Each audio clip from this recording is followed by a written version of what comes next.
बच्चों, स्वागत है आपका वीक बूस्टर चैनल पे। और आज हम पढ़ने वाले हैं क्लास 10th का बायोलॉजी का चैप्टर लाइफ प्रोसेस। ठीक है, इसे हम लोग नोट्स के ज़रिए पढ़ेंगे और समझेंगे कि ये चैप्टर है क्या और क्या बतलाता है। देखिए, सबसे पहले हम लोग चैप्टर को समझते हैं। लाइफ प्रोसेस है क्या। देखिए, आप अपने बॉडी को सर्वाइव रखने के लिए, जिंदा रखने के लिए जो भी काम करते हैं, ठीक है, आप अपने बॉडी को जिंदा रखने के लिए क्या करते हैं? सांस लेते हैं, ठीक है, फूड लेते हैं, है ना। इसके अलावा एक्सक्रीशन, जो वेस्ट मटेरियल आपके बॉडी में, उसे रिमूव करते हैं या वो रिमूव होता है। तो ये सारा प्रोसेस जो है ना, जो कि हम करते हैं अपने बॉडी को सर्वाइव रखने के लिए, जिंदा रखने के लिए, ठीक है, उसे लाइफ प्रोसेस कहते हैं। चलिए अब हम लोग पढ़ते हैं कि all living things perform certain life process like growth, excretion, respiration, circulation, etc..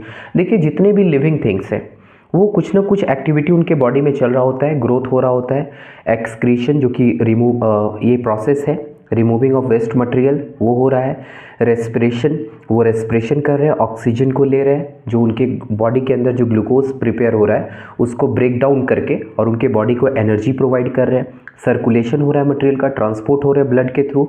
All the process like respiration, चाहे वो रेस्पिरेशन हो या डाइजेशन हो, which together keep the living organism live, जो उसको एक तरीके से जिंदा रखे हुए हैं, and perform the job of body maintenance are called, उनको हम लोग क्या कहते हैं? तो उन्हें हम लोग कहते हैं लाइफ प्रोसेस।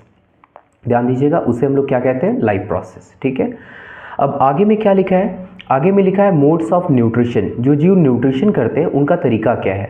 तो अगर आप मोड्स ऑफ न्यूट्रिशन को देखो तो न्यूट्रिशन इन प्लांट्स, प्लांट्स क्या होते हैं?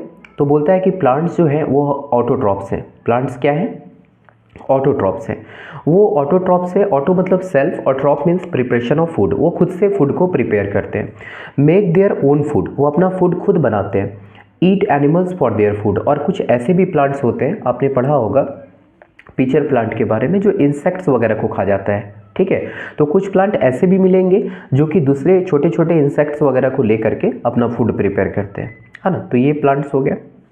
ओके, अब अगर आप न्यूट्रिशन इन एनिमल्स को देखें तो आप देख पा रहे हैं कि एनिमल्स आर हेटेरोट्रॉप्स। एनिमल्स कैसे होते हैं? हेटेरोट्रॉप्स होते हैं, वो डिपेंडेंट होते हैं अपने फूड के लिए किसी प्लांट के ऊपर, ठीक है, प्लांट प्रोडक्ट के ऊपर, या फिर कुछ किसी अन्य एनिमल्स के ऊपर वो डिपेंड करते हैं, है ना। इसीलिए वो क्या होता है? हेटेरोट्रॉप्स होता है। डिपेंड्स ऑन प्लांट और अदर, या तो वो प्लांट्स के ऊपर डिपेंडेंट है या किसी और भी चीज़ के ऊपर डिपेंडेंट है। अब अगर आप देखेंगे कि जो ऑटोट्रॉफिक न्यूट्रिशन है वो कैसे हो रहा है, तो आप यहाँ देख पा रहे हैं कि it is a kind of nutrition in which inorganic materials like CO2, water, ETC are utilize to prepare organic food. इसमें प्लांट्स क्या करते हैं? तो प्लांट्स कार्बन डाइऑक्साइड या फिर वाटर, ये सब को यूज़ करते हैं और प्रिपेयर ऑर्गेनिक फूड, वो ऑर्गेनिक फूड बनाते हैं, जैसे आपका ग्लूकोज बनाते हैं, ठीक है, वो सारी चीज़ों को आप देखेंगे बाय द प्रोसेस ऑफ। और वो प्रोसेस को क्या बोलते हैं जिसे प्लांट फूड बनाते हैं? तो उसे कहते हैं हम लोग फोटोसिंथेसिस। फोटो मीन्स क्या होता है? आपने पढ़ा होगा लाइट को फोटोन भी कहते हैं, तो फोटो रिलेटेड टू लाइट, और सिंथेसिस मीन्स प्रिपरेशन। लाइट के थ्रू जो फूड प्रिपेयर करते हैं उसे हम लोग कहते हैं फोटोसिंथेसिस। और ये ग्रीन प्लांट्स करते हैं, और साथ ही साथ ब्लू ग्रीन एल्गी जो होता है वो आप देखे होंगे, नाली वाली जहाँ पे थोड़ा मॉइस्चर बनता है उस जगह पे वो ग्रीन कलर के छोटे छोटे से एल्गी आ जाते हैं, है ना। वो भी फूड प्रिपेयर करते हैं क्योंकि उनके पास भी क्लोरोफिल होता है। आगे अगर आप देखें तो the organism which carry out autotrophic nutritions, उन्हें हम लोग ऑटोट्रॉप्स कहते हैं। जैसे में कि आपका ग्रीन प्लांट्स हो गया।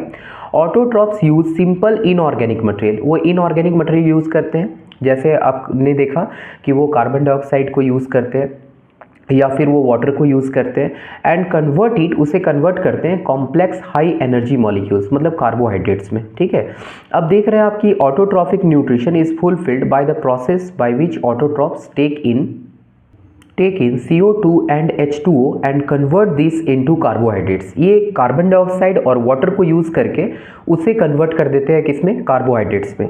इन द प्रेजेंस ऑफ क्लोरोफिल, किसके प्रेजेंस में? तो क्लोरोफिल के प्रेजेंस में। सनलाइट इज कॉल्ड, और साथ ही साथ सनलाइट भी चाहिए, वो तो बहुत ही जरूरी चीज़ है, ठीक है, क्योंकि वो सोलर एनर्जी को केमिकल एनर्जी में बदलते हैं।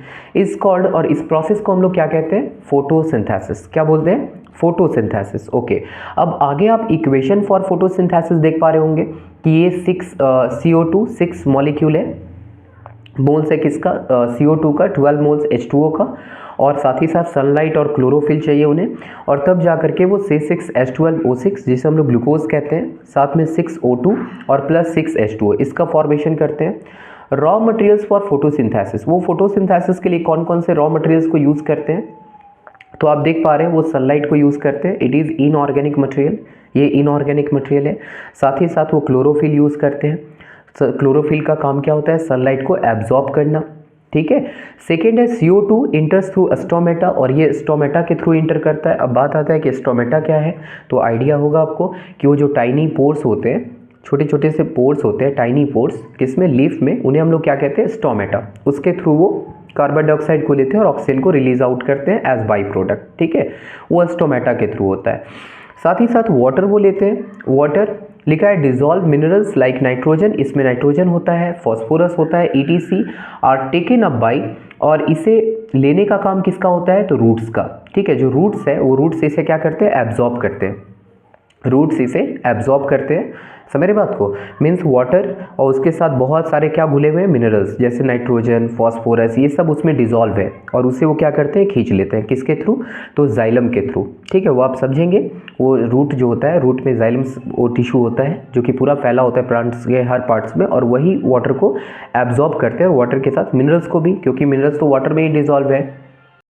अब आप देख रहे हैं कि some cells contain green pigments, कुछ सेल्स होते हैं जिनमें ग्रीन पिगमेंट पाए जाते हैं, which are cell organelles called chloroplast, उन्हें क्लोरोप्लास्ट कहते हैं, उसी में ग्रीन पिगमेंट होता है जिसे हम लोग क्लोरोफिल कहते हैं, विच कंटेन क्लोरोफिल, इसमें क्या पाया जाता है, क्लोरोफिल। अब आप यहाँ पे एक लीफ का स्ट्रक्चर देख पा रहे होंगे, इसमें इसका मिडरिब दिख रहा है, ये बीच वाला मिडरिब है ना, साथ में इधर लैमिना है या फिर लीफ ब्लेड है और वेन है, ठीक है।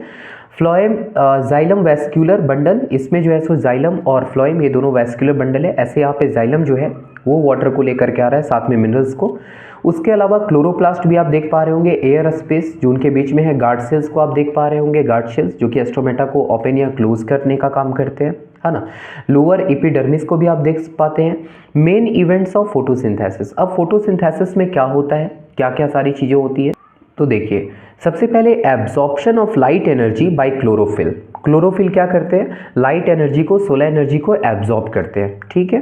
Conversion of light energy into chemical energy, फिर वो लाइट एनर्जी को केमिकल एनर्जी में कन्वर्ट करते हैं। Splitting means breaking of water, वो वाटर को ब्रेक कर देते हैं, किसमें, हाइड्रोजन एंड ऑक्सीजन में, वाटर को वो ब्रेक कर देते हैं, किसमें, तो हाइड्रोजन और ऑक्सीजन में।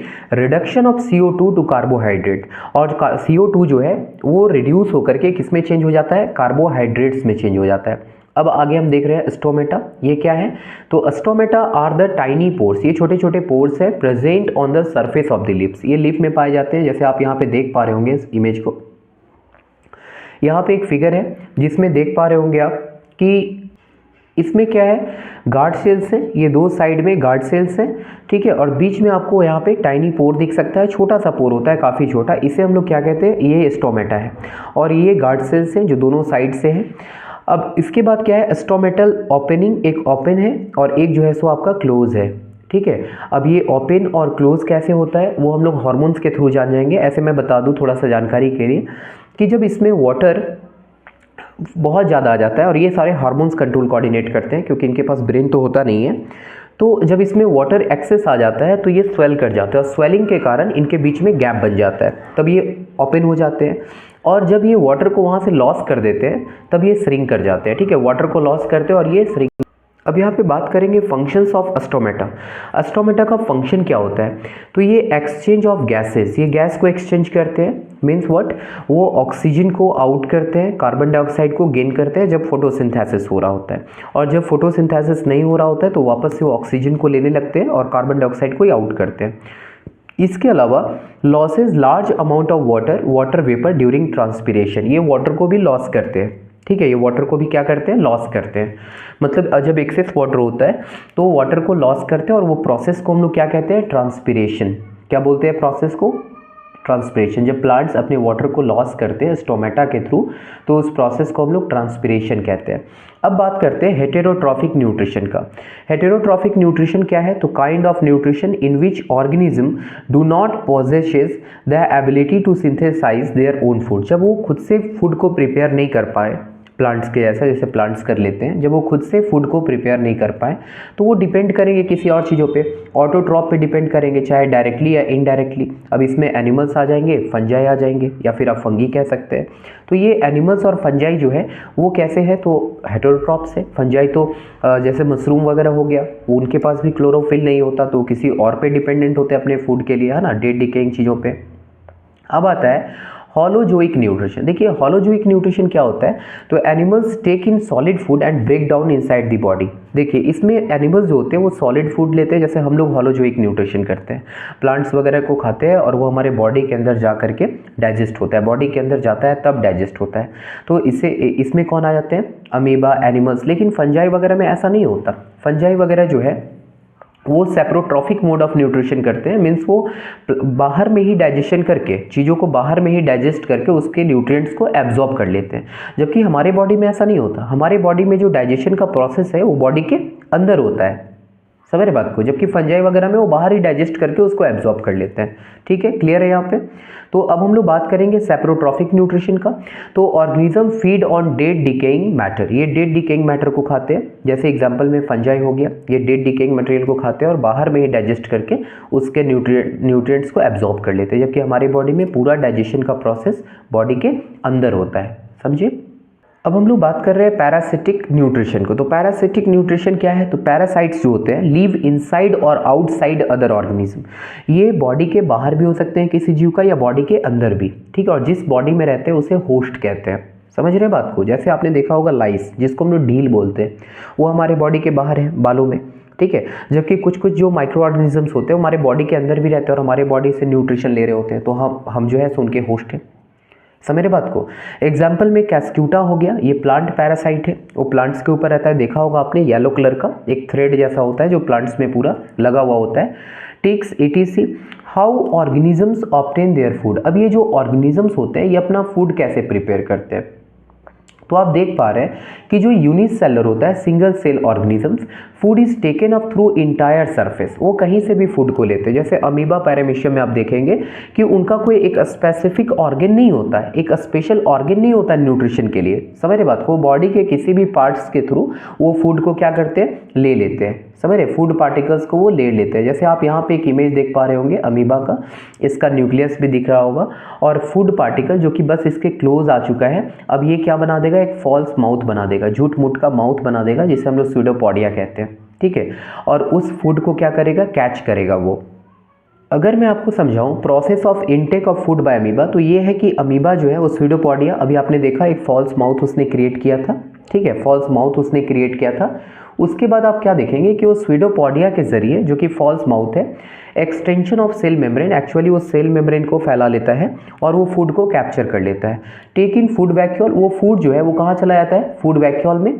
फिर यहाँ पे लिखा है डाइजेशन ऑफ फूड, वहाँ पे कुछ एंजाइम्स वगैरह निकलते हैं उसके बॉडी में। एंजाइम्स आप जान रहे होंगे एंजाइम्स क्या होता है, तो फूड को डाइजेस्ट करने में हेल्प करता है, वो फूड को डाइजेस्ट करता है। उसके बाद डिफ्यूजन के थ्रू वो बॉडी में चला जाता है। और जो अनडाइजेस्टेड फूड है, मैंने बताया कि अमीबा के अंदर कोई भी स्पेशल ऑर्गन नहीं है, तो जो अनडाइजेस्टेड फूड होता है उसको वो क्या करता है, move to surface of cell and is thrown out, और उसको डिफ्यूजन के थ्रू ही थ्रो कर देता है, निकाल देता है, ठीक है। अब अगर आप पैरामीशियम को देखें तो पैरामीशियम में होता है सिलिया। आप देखेंगे उसके बॉडी में ना छोटे छोटे हेयर्स होते हैं, जो पैरामीशियम होता है उसके इमेज को अगर आप देखें तो उसमें छोटे छोटे हेयर्स होते हैं जिन्हें हम लोग क्या कहते हैं, cilia, present all over the body, ये पूरे बॉडी में होता है। टेक इन फूड, वो स्पेशल प्लेस, वो सिलिया के जरिए फूड को एक स्पेशल पार्ट से उसको एट ए स्पेसिफिक स्पॉट, उस खास जगह पे वो फूड को ले आते हैं, समझ रहे बात को, और फिर उसे खाते हैं। अमीबा के जैसा नहीं कि स्यूडोपोडिया क्रिएट किए, है ना, और उस फूड को ये कर इनगल्फ कर लिए, नहीं नहीं, उनका एक स्पेसिफिक स्पॉट होता है जहाँ से वो फूड को लेते हैं, ठीक है। ओके, अब हम बात करेंगे न्यूट्रिशन का। न्यूट्रिशन क्या है, तो different organisms utilize different nutritional process as it depends upon the source of carbon from where the food is taken. देखिए यहाँ पे क्या लिखा है कि डिफरेंट ऑर्गेनिजम्स, जो अलग अलग जीव हैं, utilize different nutritional process as it depends upon the source of carbon from where the food is taken. Means ये है क्या, ये प्रोसेस ऑफ टेकिंग फूड है। आप जो फूड लेते हो उसी को न्यूट्रिशन कहते हैं, है ना। जो भी फूड आप ले रहे हो न्यूट्रिशन है और उस फूड में न्यूट्रिएंट्स पाए जाते हैं। आगे में क्या है, तो आगे आप देख रहे हो सबसे पहले क्या होता है, इंजेशन, है ना। सबसे पहले इंजेशन होता है, मीन्स उस फूड को, intake of food material into simple ones, उस फूड को हम ले लिए अपने बॉडी में डाले। अब वो फूड का होगा डाइजेशन, वो फूड का ब्रेकडाउन, वो ब्रेकडाउन करेगा, वो अलग अलग एंजाइम्स निकलेंगे, समझेंगे अभी हम लोग सारा चीज़ को समझेंगे। वो फूड को तोड़ेंगे, उसके बाद क्या होगा, एब्जॉर्प्शन। जब वो डाइजेस्ट हो जाएगा तो उसे एब्जॉर्ब कर लिया जाएगा, ठीक है। उसके लिए भी कौन कौन से ऑर्गन है एब्जॉर्प्शन के लिए, वो भी हम लोग देखेंगे। फिर वो जो फूड हमारे बॉडी में एब्जॉर्ब हुआ डाइजेस्ट होने के बाद, उसका हम लोग यूज़ करेंगे, समझ रहे बात को, उसे एसिमिलेशन कहते हैं, है ना, उसको यूज़ करने का प्रोसेस। और जो फूड नहीं डाइजेस्ट होगा उसे हम लोग इजेक्ट कर देंगे, है ना, बॉडी के बाहर, एक्सक्रीशन, ठीक है, रिमूवल ऑफ वेस्ट, उस वेस्ट मटेरियल को, क्योंकि वो तो वेस्ट बन गया, अब उस मटेरियल को हम लोग क्या करेंगे, बाहर कर देंगे, निकाल देंगे उसको। अब आप देखेंगे nutrition in human beings, human beings में न्यूट्रिशन कैसे होता है, तो आप देख पा रहे होंगे द एलिमेंट्री कैनाल, जो हमारा एलिमेंट्री कैनाल है, ठीक है, कैनल नहीं, कैनाल ही प्रोनाउंसिएशन सही। एलिमेंट्री कैनाल मीन्स ये माउथ से लेकर के एनस तक, ठीक है, मतलब खाने से लेकर के फूड को लिए मुंह से डाले, यहाँ से एलिमेंट्री कैनाल शुरू हो रहा है और लास्ट करता है आपका एनस में, जहाँ से उस अनडाइजेस्टेड फूड को आप बॉडी के बाहर कर देते हैं, रिमूव कर देते हैं। तो ये alimentary canal is basically a long tube extending from the mouth to the anus, ये माउथ से कहाँ तक गया होता है, एनस तक। Various regions are specialized to perform different functions, और यहाँ पे अलग अलग साइट है, अलग अलग जगह है जो कि अलग अलग तरह का फंक्शंस करते हैं। आप इस फिगर के जरिए समझ सकते हो, ये ह्यूमन डाइजेस्टिव सिस्टम है। देखिए सबसे पहले इसमें क्या होता है, टंग है, ठीक है, और माउथ, बकल कैविटी। देखिए कैविटी जहाँ भी ओपनिंग होता है ना, खुला जगह है हमारा, जैसे माउथ खुला जगह है तो इसे हम लोग बकल कैविटी कहते हैं, ठीक है। नाक में भी खुला जगह है तो उसे नोज कैविटी कहते हैं। तो ये बकल कैविटी है। उसके बाद यहाँ से आप देख रहे होंगे एक पाइप गया हुआ है जिसे हम लोग क्या बोलते हैं, इसोफेगस, ठीक है, ओसोफेगस नहीं बोलते, इसोफेगस, है ना, इसोफेगस है ये लंबा सा पाइप। अब ये पाइप के थ्रू जो है वो पेरिस्टाल्टिक मूवमेंट, वो धीरे धीरे मूव करके वो फूड चला जाएगा कहाँ पे, स्टमक में, ठीक है, यहाँ पे स्टमक में चला जाएगा। उसके बाद उसके ऊपर आप डायफ्राम देख रहे होंगे, यहाँ पे देख पा रहे हैं गॉल ब्लैडर होता है, बहुत इंपॉर्टेंट पार्ट है, इसके पास जो है सो बाइल जूस होता है, ठीक है। स्टमक के बाद आप यहाँ पे बाइल डक्ट देख रहे हैं, लीवर के साथ कनेक्टेड है, लीवर भी आपको दिख रहा है साथ में। उसके बाद पैनक्रियाज, पैनक्रियाज को आप देख पा रहे हैं, ठीक है। उसके बाद स्मॉल इंटेस्टाइन आपको दिख रहा है यहाँ पे, ये वाला जगह पे, और लार्ज इंटेस्टाइन भी आपको दिख रहा है जिसको हम लोग कोलॉन भी कहते हैं। उसके बाद अपेंडिक्स दिख रहा होगा और लास्ट आपको एनस दिख रहा है, जहाँ से हम लोग वेस्ट मटेरियल को बाहर निकालेंगे इस एनस के थ्रू, ठीक है। ये पूरा फिगर समझ गए। उसके बाद यहाँ पे लिखा है, अब हम लोग देख रहे हैं माउथ, इसमें क्या होगा, इनटेक ऑफ होल फूड, जिसके थ्रू हम लोग फूड लेते हैं। फिर टीथ है, ये चैविंग में, उसके अलावा ग्राइंडिंग में मदद करता है, फूड को ग्राइंड करता है, वो अच्छे से पीसता है। फिर टंग है हमारा, रोलिंग ऑफ फूड, ये फूड को रोल करेगा। टेस्टिंग ऑफ फूड, उसका टेस्ट कैसा है, स्वीट है या फिर वो बिटर है या फिर शॉर है, ये सारा चीज़ पता करेगा। फिर उसको स्वेलिंग में मदद करता है, pushing down of the food, food को पुश करने में मदद करता है, ठीक है। उसके बाद हमारे होंगे सलाइवरी ग्लैंड्स। अब ये सलाइवरी ग्लैंड का क्या करेंगे, सीक्रेट सलाइवा, ये सीक्रेट करेंगे, सिक्रेशन, है ना, जिसे बोलते हैं निकालना, वो सलाइवा को निकालेंगे। साथ में म्यूकस, ठीक है, हमारे माउथ में म्यूकस होगा, इट इज़ स्टिकी। फिर यहाँ पे लिखा है gelatinous material that lines your lungs, ये हमारे लंग्स में, थ्रोट में, माउथ में, नोज में, ये सारे चीज़ में होते हैं। Starch is converted into glucose by saliva, और जो सलाइवरी अमाइलेज होता है, देखिए हमारे माउथ में ना स्टार्च का डाइजेशन माउथ से ही शुरू हो जाता है, ठीक है। यहाँ पे सलाइवरी अमाइलेज निकलते हैं और वो क्या करते हैं, तो स्टार्च जो होता है उसको कन्वर्ट करने लगते हैं वो ग्लूकोज में, ठीक है। तो सलाइवा यहीं से अपना काम करना शुरू कर देता है। फिर आप देख पा रहे होंगे इसोफेगस को, इसोफेगस क्या करेगा, taking food from mouth to stomach, वो पाइप है लंबा सा जो कि उस फूड को माउथ से लेकर स्टमक तक जाएगा, और मूवमेंट क्या होगा, पेरिस्टाल्टिक मूवमेंट होगा, वो धीरे धीरे वो फूड को नीचे ले जाएगा। पेरिस्टाल्टिक मूवमेंट मीन्स कॉन्ट्रैक्शन होगा, एक्सपेंशन होगा मसल्स का, वो धीरे धीरे फूड जाएगा। ऐसा तो नहीं कि आप खाना खाते हैं और द्राम से पेट में गिर गया, ऐसा नहीं, आराम से जाता है फूड। इस मूवमेंट को हम लोग क्या बोलते हैं, तो पेरिस्टाल्टिक मूवमेंट कहते हैं, ठीक है। आगे में लिखा है स्टमक, तो स्टमक में क्या होंगे, तो स्टमक जो है वो गैस्ट्रिक ग्लैंड्स पाए जाते हैं, इसमें क्या पाए जाते हैं, gastric glands present in stomach, ये स्टमक में होते हैं, सीक्रेट, और ये सीक्रेट करेंगे गैस्ट्रिक जूस को, ठीक है। गैस्ट्रिक जूस निकालें, कौन कौन सा, तो गैस्ट्रिक जूस में पेप्सिन निकलेगा, ठीक है, enzyme that breaks down proteins, ये प्रोटीन्स को ब्रेक करने का काम करेगा। उसके अलावा स्टमक में HCl का सिक्रेशन होगा, मेक्स द मीडियम एसिडिक, वो मीडियम को एसिडिक बना देगा। साथ ही साथ वहाँ पे निकलेगा म्यूकस, ठीक है। ये म्यूकस क्या होते हैं, जैसे अगर किसी को सर्दी हो जाए तो जो नोज से निकलता है, नाक से निकलता है गंदगी, उसे हम लोग क्या कहते हैं, म्यूकस कहते हैं। वो म्यूकस जो चिपचिपा स्टिकी मटेरियल होता है एक्चुअली, और वो बहुत ही यूज़फुल थिंग है हमारे बॉडी के लिए। ये म्यूकस ऐसा ही कहाँ निकलता है, हमारे स्टमक में, उसका एक लाइनिंग बन जाता है हमारे स्टमक के ऊपर, ताकि वो HCl जो है अगर ये नहीं निकलेगा तो प्रॉब्लम हो जाएगा। बहुत बार जब आप ओवर ईटिंग करते हैं, ज़्यादा खा लेते हैं, तो म्यूकस उस क्वांटिटी में, मीन्स म्यूकस तो निकलता है लेकिन HCl का क्वांटिटी क्या होता है, बढ़ जाता है, क्योंकि आपने फूड ज़्यादा लिया है। इससे ये क्या करते हैं कि म्यूकस इसको प्रोटेक्ट, मतलब हमारे स्टमक को प्रोटेक्ट नहीं कर पाता सही से, और HCl जो है वो हमारे सेल्स को डैमेज करने लगते हैं, जिससे एसिडिटी होता है। ठीक है, प्रॉब्लम शुरू हो जाएंगे। तो म्यूकस जो है हमारे स्टमक के वॉल को HCl से प्रोटेक्ट करने का काम करता है। ठीक है, अब लिखा है स्मॉल इंटेस्टाइन। इसके बाद स्टमक के बाद फूड को पुश कर दिया जाता है कहाँ पे, स्मॉल इंटेस्टाइन में। देखिए, तो small intestine is the site of complete digestion. ये पूरा डाइजेशन वाला जगह है, यहाँ पे कार्बोहाइड्रेट्स या प्रोटीन्स या फिर फैट्स, उसका कंप्लीट डाइजेशन होता है। अब आगे में लिखा है walls of small intestine secret intestinal enzyme which convert, ये कार्बोहाइड्रेट्स को ग्लूकोज में कन्वर्ट कर देता है, फैट्स को फैटी एसिड और साथ में ग्लिसरॉल में कन्वर्ट कर देता है, और प्रोटीन्स को अमाइनो एसिड्स में कन्वर्ट कर देता है।